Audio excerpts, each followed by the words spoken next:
Hey guys, welcome again. This will be short replay analysis. I just have to have this game on my channel just for my future reference, I think. Because this is a strategy that never works for me, but it somehow worked in this game, but you will see. No spoilers. So here, okay, so there are two things to consider. We're across Colossus, so we can dominate on red. We cannot go green safely. We both have left and right neighbors that can go green, so we cannot force green. That would be stupid. So here, I'm actually first picking Tavern. I think one time Rezenda commented that it's first time he saw me even pick Tavern, and here we are with the first pick Tavern, guys. I am changing, and lately I am kind of liking the Tavern, to be honest. It gives you a lot of flexibility. Like for me, Halikarnasos have like two ways of playing. There is a Haven red strat, where you just go a lot of resources, so you naturally gravitate towards. And I'm talking specifically about 4-player here. So there is a Haven strat, Haven red strat, which I planned on using this game.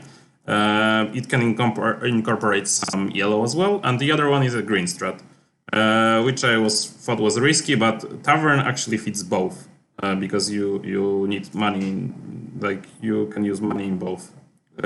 For the Haven strat, it's important to get all of these because you will be paying for them, so you don't want to, and you have to sometimes pay for some reds. So that was the long strategy intro, and here we go, Tavern. I switched around, as you can see. First picking Tavern is not in my DNA. So yeah, very happy that I didn't go full green, and this guy paid me, and I'm very happy to see Clay Pit, and I'm like, great, everything is looking great. I'm gonna be red Haven, I'm gonna be at least at worst second, but probably first, because I can actually win this fight with Colossus. Like, I have better ways to score points usually than he does, because he has to do some funky stuff to pay for this, and yeah, maybe I can even block him on something, but then suddenly guard tower appears and the hand with no picks appears. And here, I don't know, maybe I should have picked Lumberyard, but I went for Orvane. But I think I should have picked Lumberyard here. That was a mistake. And that might have cost me, but you will see what happens. Oh no. I have to click all of this again. I don't want to record again because I did the strategy intro, so bear with me, guys. Let me just click that real fast.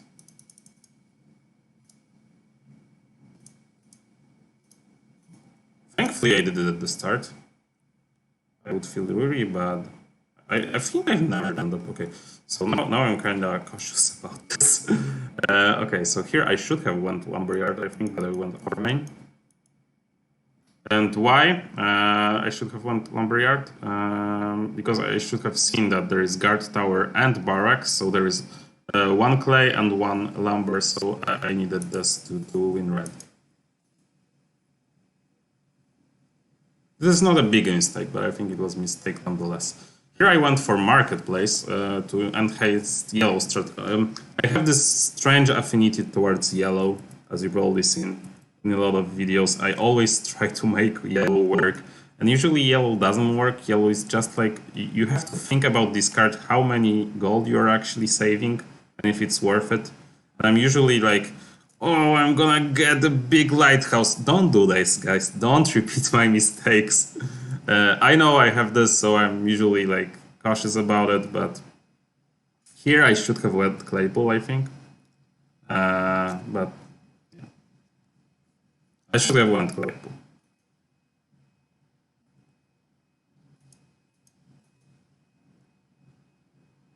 This will prove useful in the future, but I should have went Claypool. And here I think I went Pawn Shop, just because like I thought I'm still getting the red, and just I'm winning here.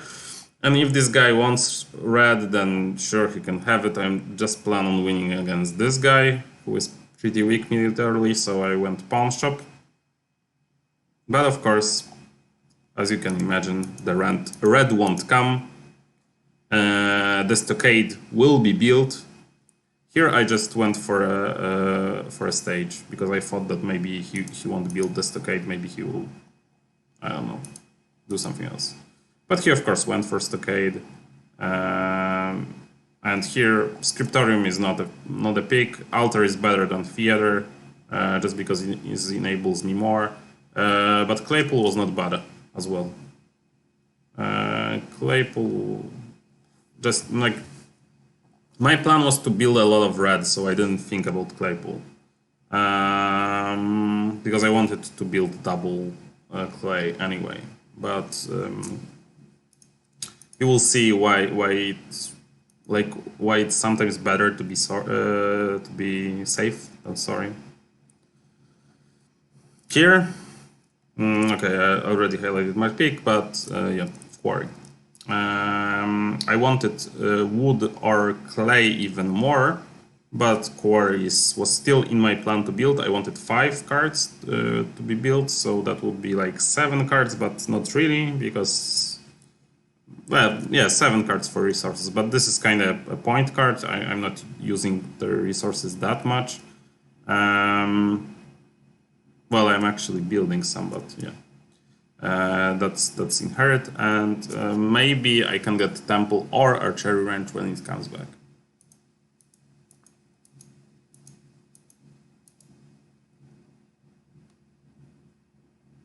And more red. So I thought that maybe I can win here. Okay, here I'm very happy with Sawmill.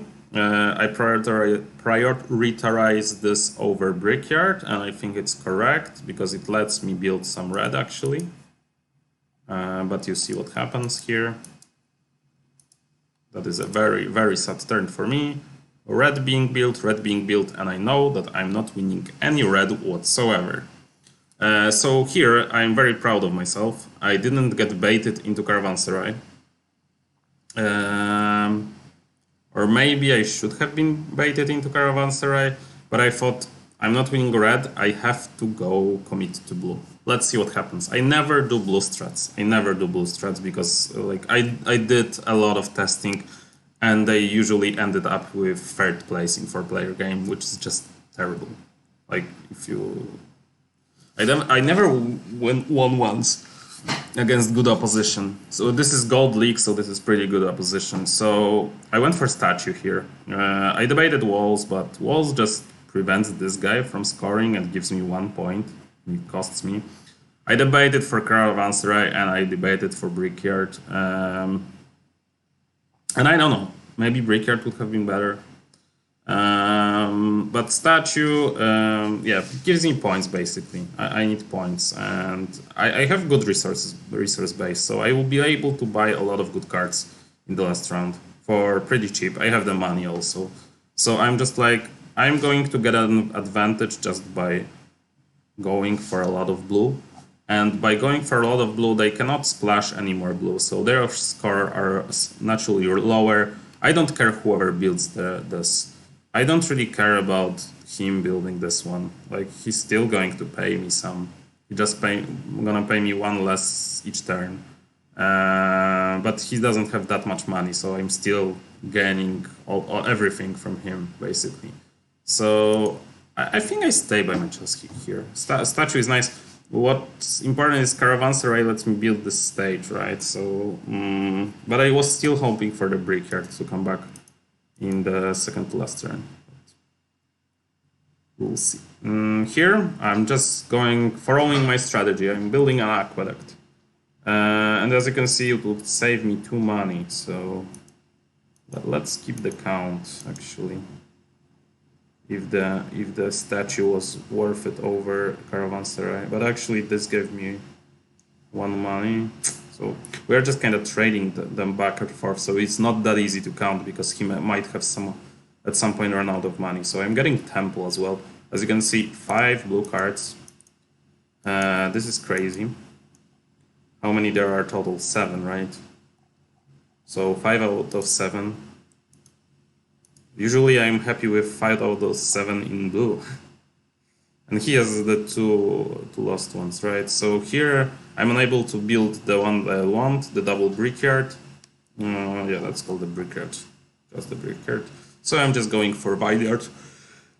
This is not worth it. Sorry guys, haven't slept much today. So vineyard it is, and I'm treating this as a point card, to be honest, just giving me 2 points and maybe making a lighthouse a little bit better. I'm very happy that he pushes this. So going into the third era, I have a lot of points. Naturally, with the blue strats, you will always be on top, or almost on top. We are second here, but you are very near the top just because you invested so much in the blue, right? Here we have a good resource base actually. We have, I would say 6 cards for resources. I wouldn't treat this as a resource card. This is just like a bad 2-pointer. Yeah, 2-pointer and 1 gold. So here I'm actually going for Pantheon because I expect Palace. Palace is expensive for this guy. It costs him 6. This guy needs to pay 4 for this, so he might just go for something else maybe. Probably not, but this is more expensive for him. This was actually more expensive to him, but this is... I don't know, maybe I should... Like, I can see these either way. For me, it's just one gold difference. But I just didn't want to pay them any money that, like, this guy's broke, this guy's almost broke. And this guy...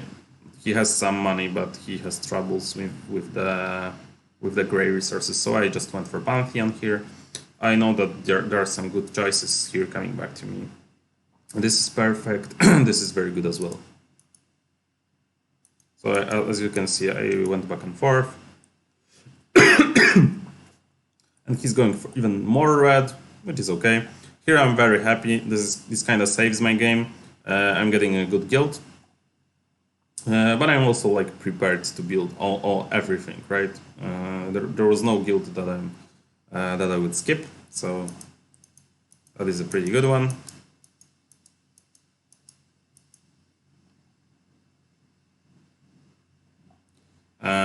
Here, this is more troubling. I see that he builds Haven. Probably he just needed money, but I paid him a lot this turn, so he didn't need that much money. I paid him 5, and Maisel also paid him something, so for this. So here I'm actually going for Haven because it's the best card here. This has no use to me. This would be good with the Haven red strat, and this card is part of the reason why it's so good, just because it's so easy for me to build. Usually I have these, I have this naturally. So this is really easy.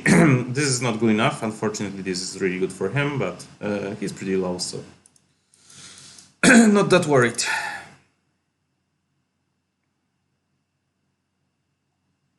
And here I'm actually just building gardens, so this will be my 7th blue card.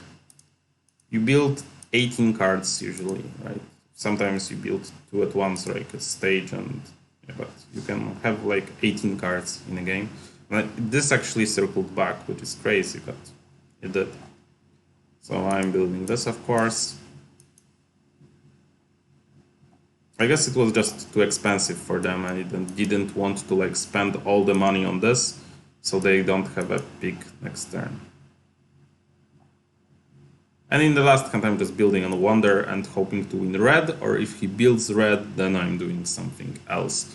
None of these cards are worth anything to me, so it doesn't matter which one. But as you can see, I'm just racing against this guy, so either he builds red, and I can build something that can trump me over. I would need like 6 points. Or he builds the garden, and I just need to win red, and that's exactly what happens. I win red against him, and I win the whole game. They overthrew for red much. But I'm comfortably in the lead against him. Like this guy, just like 5 cards for red, and I don't think he even won this.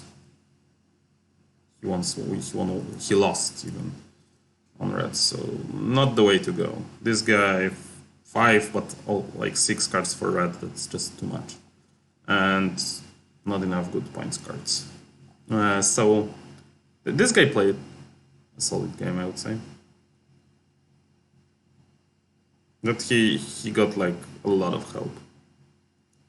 This was very good. This was very good. This was very late for him and very nice. I'm not sure how I feel about that. I don't know what his other choices were, but he was really like the next cog would be 12 points, right? So kind of unlucky, but yeah. So as you can see, blue strats kind of working. I always imagined blue strats like going blue without resources and just doing stuff, or like blue-green splash. But maybe that's the way to go with blue, just resources and blue. I will try that in the future if the situation arises and report with the results. So hopefully you guys enjoyed. See you later. Bye.